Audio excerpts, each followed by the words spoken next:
और दूसरे श्लोक में धर्म का निरूपण करते हैं।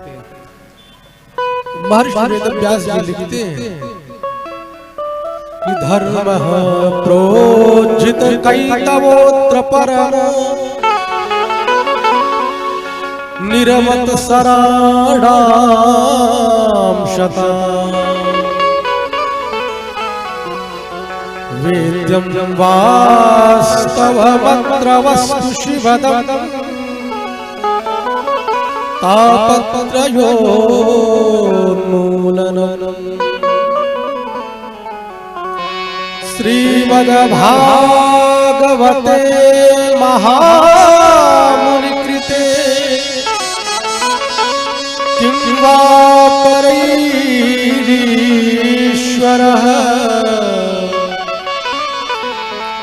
शक्यो हृद्यवरुध्यते प्रकृतिः शुश्रूषुभिस्तच्छरा। यहाँ पर महर्षि वेदव्यास जी ने धर्म का निरूपण किया। इस श्लोक में अनुबंध चतुष्टय का वर्णन करते हैं। कहा कि हमारा धर्म कैसे हो। धर्म प्रोज्झित कैतवोऽत्र परम। यहाँ पर धर्म और परम धर्म की व्याख्या करते हैं।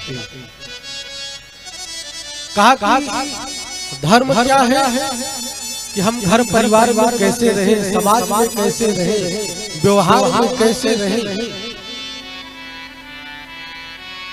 और एक व्यक्ति का सच्चा धर्म क्या है। कहा कि इन धर्मों का पालन करते हुए मनुष्य को परम धर्म का अनुकरण करना चाहिए। परम धर्म क्या है। कहा कि कौन सा धर्म परम धर्म। कहा कि धर्म प्रोज्झित कैतवोऽत्र परमो। परम धर्म का अर्थ प्रोज्झित का मतलब उज्झितम, जैसे कपट को निकाल करके अपने भीतर से फेंक दिया जाए, ईर्ष्या को निकाल करके अपने भीतर से फेंक दिया जाए, वही परम धर्म है। परम धर्म का अर्थ कि भगवान की कृपा, भगवान की कथा और भगवान का दर्शन, इनको कैसे करें। कहा निष्कपट होकर धर्म प्रोज्झित कैतवोऽत्र परम। कैतव का अर्थ कपट रहित धर्म की व्याख्या। हमारा धर्म कैसे हो, बोले कपट रहित। कहा कि वह धर्म श्रेयस्कर नहीं होगा जिस धर्म में कपट हो। कपट का अर्थ कि हम धर्म करें और गौरी शंकर का दर्शन करके आए और दिन भर दुनिया को गरियाए, गाली बके। कहा कि यह धर्म हमारा कल्याण नहीं कर सकता। हम धर्म करें, बहुत भक्ति करें और दूसरे के प्रति केवल ईर्ष्या, किसका सत्यानाश हो जाए, ये मर जाए, ये गांव छोड़ करके भाग जाए, 24 घंटे एक दूसरे के प्रति अहित की कामना, उसके सुख को देख करके ईर्ष्या, यह सुखी कैसे, यह भोजन कैसे पा रहा है, कैसे कर रहा है। कहा जब इतना कपट होगा तब तो हम 84 लाख योनियों में ऐसे ही भटकते रहे। परमात्मा ने कितनी कृपा की।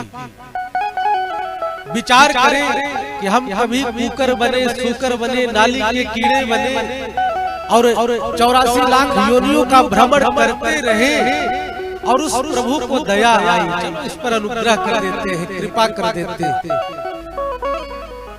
कबहू की करुणा, भगवान को दया आई और इस जीव के कर्मों को देखते हुए बहुत भोग लिया इसने और उसने मानव का तन दिया भैया।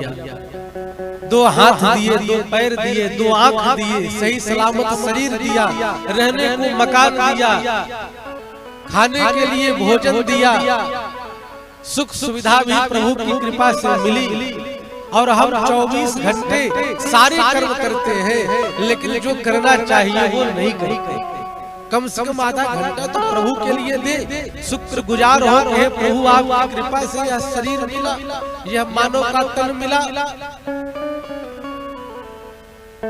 और इस मानव तन को ही 84 लाख योनियों में सर्वोत्तम योनि मानव, और उस मानव में भी हम लोग ब्राह्मण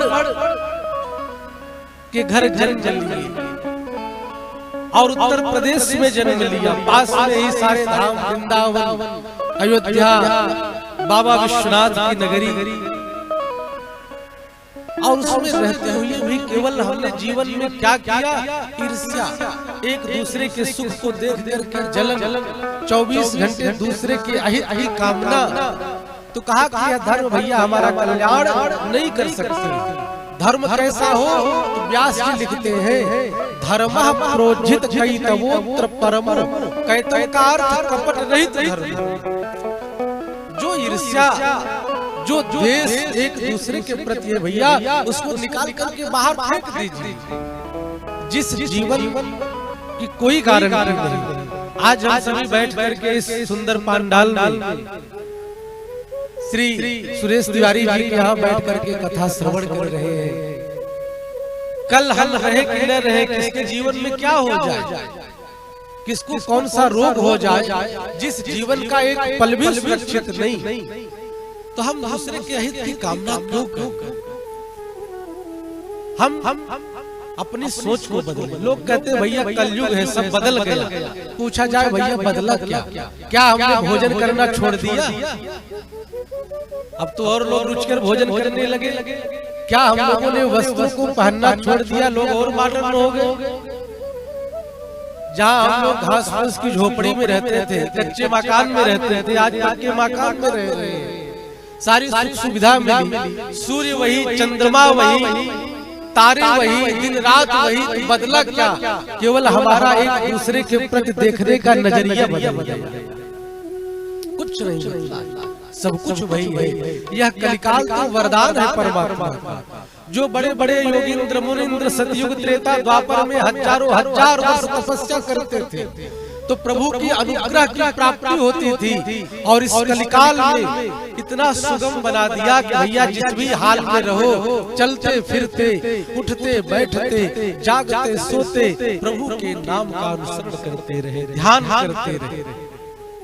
जबकि कितनी बड़ी महिमा है कि प्रभु का सतत ध्यान करते रहे। तो यहाँ पर लिखते हैं कि वह धर्म ही हमारा परम कल्याण कर सकता है। कौन? धर्मः प्रोज्झित कैतवोत्र परमो, जो कपट रहित धर्म, जैसे संत जन करते। और फिर लिखते हैं, जब हमारा यह धर्म परम धर्म बन जाएगा, निर्मत सराणाम सताम। निर्मत्सर का अर्थ, मत्सर का अर्थ होता है मच्छर। मच्छर का मतलब कहा भैया जैसे जब गर्मी बढ़ती है और मच्छर काटते हैं, शरीर में पूरे देते हैं, तो मनुष्य क्या करता है? अब तो तमाम उपकरण हैं, उनको लगा करके जला करके मच्छरों से बचा जा सकता है। तो कहा भागवत की कथा कैसे सुने? भागवत की कथा सुनने का अधिकारी कौन? कहा निर्मत सराणाम सताम। निर्मत्सर का अर्थ ईर्ष्या रहित। मात्सर्य माने ईर्ष्या। निर्गता मत्तः सरत इति निर्मत्सरः। मात्सर्य रहित होकर के जब भगवान की कथा को मनुष्य सुनता है, तब क्या होता है? कहा 3 वस्तुओं का ज्ञान होता है। क्या? वेद्यम वास्तवम अत्र वस्तु। वास्तव वस्तु क्या है? जीव, जगत और जगन्नाथ। भाई हम सभी जीवात्मा का धर्म क्या है? जैसे हम भोजन करते हैं, वस्त्र पहनते हैं, सारे कर्म करते हैं, तो इसमें हमारा यह भी कर्तव्य है कि हम प्रभु को भी भेजें। और जीवात्मा इस धराधाम पर क्यों आया, इसका उद्देश्य क्या है, इसका ज्ञान होता है। और जगत का ज्ञान होता है। जगत का अर्थ संसार, संसरति संसार, जो हर पल सरक रहा है। जीव, जगत और जगन्नाथ का जब तीनों का ज्ञान होता है, कहा कैसे होगा? कहा कथा सुनने से। जब हम भागवत की कथा को श्रवण करेंगे, 3 वस्तुओं का ज्ञान होगा, तो यही कथा हमारा परम कल्याण करेगी। शिवदम, शिवदम का अर्थ शिवम कल्याणम ददाति इति शिवदम, और यही कथा हमारा कल्याण करेगी। और कल्याण ही नहीं करेगी, तापत प्रयोन्मूलनम, मनुष्य के 3 प्रकार के ताप स्वतः नष्ट हो जाएंगे। दैहिक ताप, दैविक ताप और भौतिक ताप। बोलो भक्तवत्सल भगवान की जय। और कहा कि 3 प्रकार के तापे नहीं नष्ट होंगे। जिस समय, जैसे हमको लगा कि तिवारीपुर दहेव में भागवत की कथा हो रही और श्री सुरेश तिवारी जी के यहाँ हो रही है, कथा चढ़ करके सुननी चाहिए। जिस समय यह संकल्प हमारे मन में हुआ, तो व्यास जी लिखते हैं, श्रीमद् भागवते महामुनिकृते किमुवा परईश्वरः सद्यो हृद्यवरुध्यते त्रिकृतभिः। कहा कि उसी समय, सद्यो यानी उसी समय, हृदय हरि अवरुद्धते, भगवान हरि हमारे हृदय में आकर के अवरुद्ध हो जाते हैं, बैठ जाते हैं। कहा कब? कहा शुश्रूष भिस्तत् क्षणात्, जिस समय कथा सुनने की इच्छा जगी,